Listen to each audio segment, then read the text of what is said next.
আসসালামু আলাইকুম সুপ্রিয় শিক্ষার্থী বন্ধুরা, আশা করি আমরা সকলে ভালো রয়েছে। আবারও স্বাগত ম্যাথ অ্যান্ড সায়েন্স অনলাইন ইউনিভার্সিটিতে।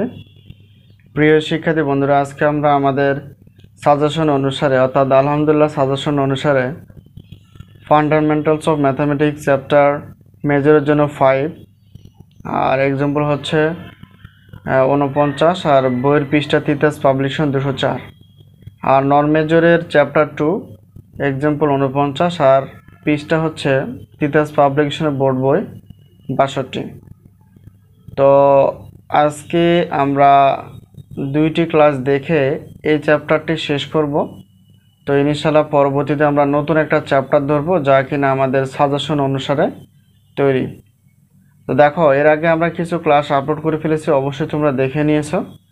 তো আজকে একটা গুরুত্বপূর্ণ আমরা প্রশ্ন সমাধান করতে যাচ্ছি, যা মেজর, নন মেজর, ডিগ্রি পাস সকলের ক্ষেত্রে গুরুত্বপূর্ণ। এখানে দেওয়া আছে প্রশ্নটা, যদি এক্স কমা y comma Z greater than হচ্ছে 0, তার মানে এক্স ওয়াই জেড যদি 0 থেকে বড় হয়ে থাকে এবং x plus y plus z equal to 1 হয়, তার মানে এক্স প্লাস ওয়াই প্লাস জেডের মান যদি 1 হয়, তাহলে সেক্ষেত্রে দেখাও যে 2 less than 1 plus x into 1 plus y into 1 plus z less than হচ্ছে 64/27।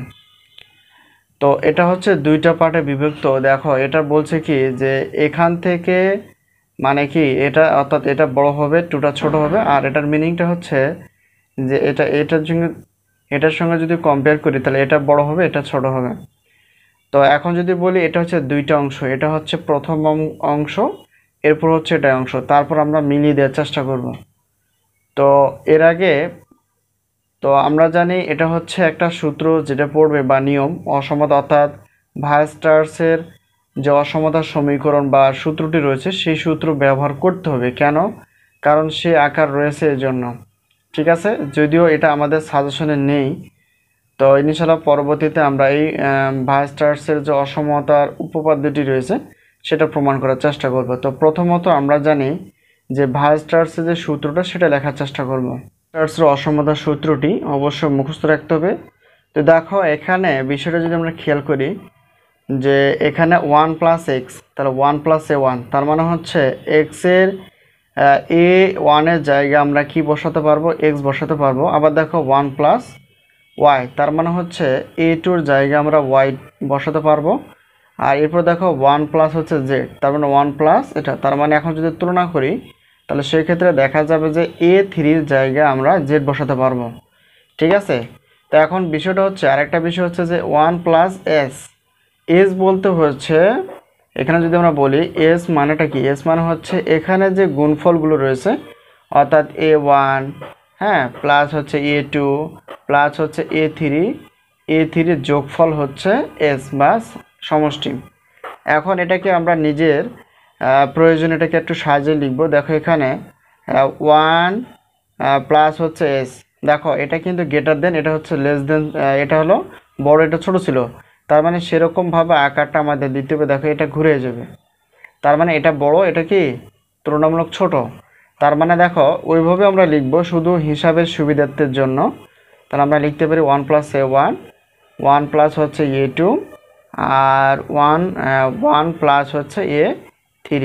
ঠিক আছে, তো আমাদের অসমতাটা যদি ঠিক থাকে, ঠিক আছে, দেখো এখানে দেখো কি আছে, তো এটাই তো বড়, এটা বড়, এটা হচ্ছে ছোট।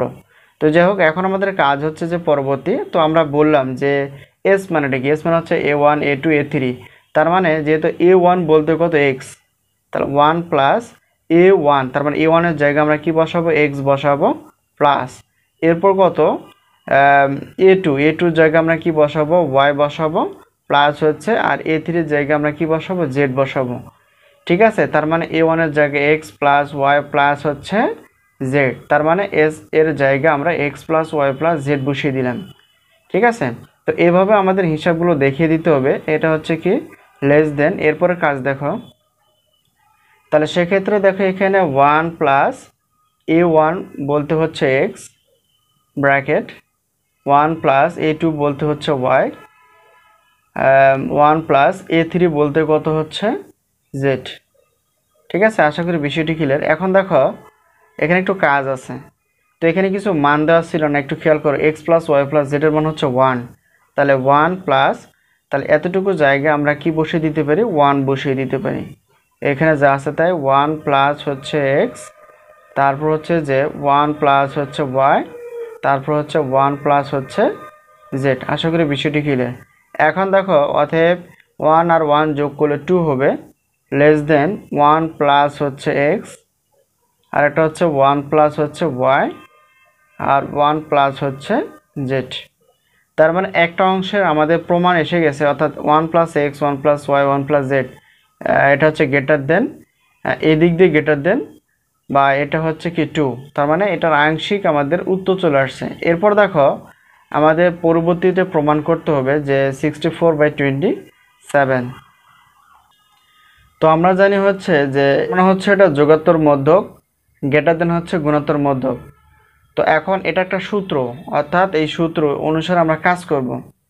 তো এখন বিষয়টা হচ্ছে যোগাত্মক বলতে যেগুলো দেওয়া ছিল, যেমন এক্স ওয়াই জেড, এগুলো যোগ করতে হবে, আর তাতে কি করতে হবে, তারপর ভাগ করতে হবে। সেই কাজটা আমরা করার চেষ্টা করব।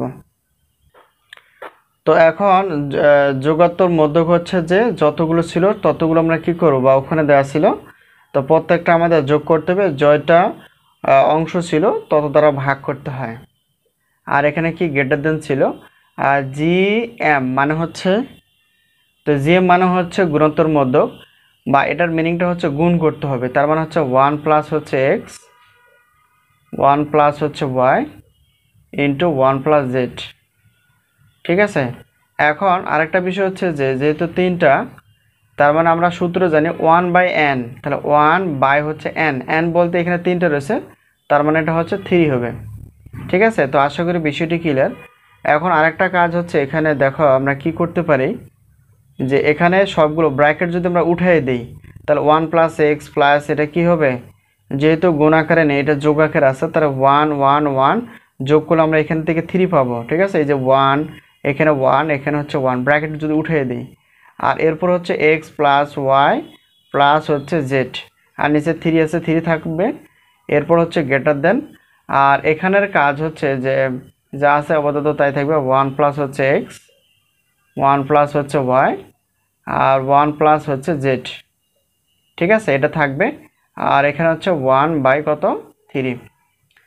তো আশা করি বিষয়টি ক্লিয়ার। দেখো এরপর সূত্রই বলে দিবে আমাদের কি করতে হবে। এরপর হচ্ছে যে এখানে দেখো এক্স প্লাস ওয়াই প্লাস জেডের মান তো আমরা জানি 1 দেওয়া আছে, আর নিচে কত 4, নিচে হচ্ছে 3, গ্রেটার দেন, এখানে কোনো কাজ নেই, তাহলে 1 প্লাস হচ্ছে এক্স, 1 প্লাস হচ্ছে ওয়াই, আর 1 প্লাস হচ্ছে জেড, টু দি পাওয়ার হিসেবে 1/3 থাকতেছে। ঠিক আছে। দেখো এখানে যদি আমরা যোগ করি, 3 আর 1 যোগ করলে হবে, এটা 4/3 হয়ে গেল, আর এখানে যা ছিল তাই থাকবে। এখন বিষয়টা হচ্ছে আমাদের উত্তরে কি আছে বা কি দেখাতে হবে। এখানে 64 কত দেখাতে হবে, 27 দেখাতে হবে আর কি। তো এখন বিষয়টা হচ্ছে যে এমন কিছু কাজ করতে হবে যা কিনা এটা মিলে যায়। তো এখন যেহেতু দেখো এটা গ্রেটার দেন, তো বা সমীকরণের মতো, তো এটাকে মিলানোর জন্য, অর্থাৎ উত্তরকে মিলানোর জন্য আমরা উভয় পাশে কি করব, উভয় পাশে ঘন করব। ঠিক আছে, এটা হচ্ছে নিয়ম, ঘন করব। তো সব কিছু সূত্রের মাধ্যমে হয় না, তো অনেক সময় উত্তর মিলাতে গিয়েও কিন্তু আমাদের কিছু ব্যতিক্রম কিছু কাজ করতে হয়। আর যেই কাজগুলো করব সমীকরণ বা সমাধানের ক্ষেত্রে, সেই জিনিসটা মনে রাখতে হবে যে সমীকরণে যেমন বাম পাশে আমরা যাই করি, ডান পাশে একই কাজ করতে হবে প্রয়োজনে।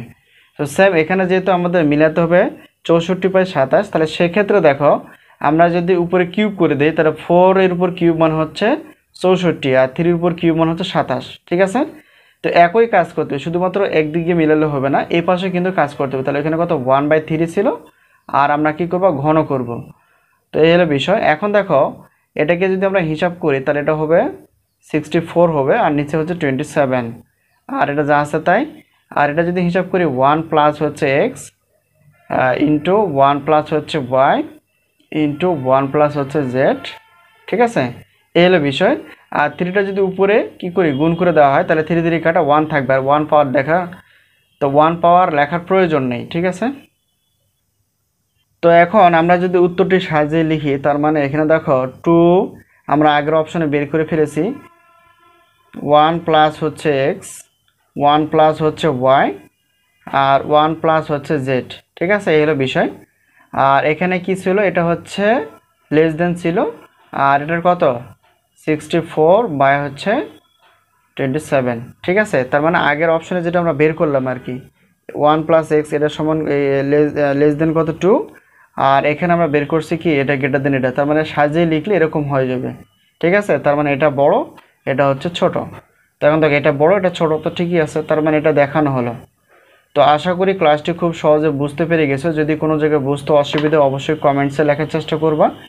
তো আমরা চেষ্টা করবো ইনশাআল্লাহ ধাপে ধাপে সবগুলো যতদূর সম্ভব গুরুত্বপূর্ণ প্রশ্নগুলো আলোচনা করার জন্য। তো পরবর্তীতে আমরা নতুন কোনো একটা অধ্যায় শুরু করব। তো ইনশাআল্লাহ, তো আজকে এই পর্যন্ত, আবার দেখা হবে পরবর্তী পর্বে। সেই পর্যন্ত ভালো থেকো, আল্লাহ হাফেজ।